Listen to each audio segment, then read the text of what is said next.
শিক্ষক চাকরিচ্যুত হয়েছে, এদের মধ্যে খুব কম শিক্ষক নিয়োগ পেয়েছে ইতিমধ্যে। রাজ্য সরকার কিছুদিনের মধ্যেই টেটের ব্যবস্থাপনা করেছে, দিন তারিখ ঘোষণা হয়েছে, পরীক্ষা হবে।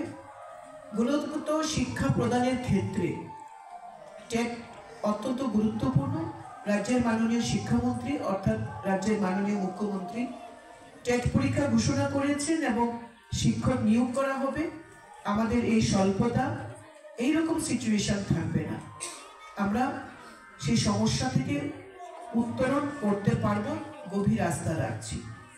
তারপরেও মাননীয় প্রধান শিক্ষক সঞ্জিত দাস তিনি আমাকে বিভিন্ন বিষয়ে শিক্ষকের যে স্বল্পতা তার একটা তালিকা প্রদান করেছে।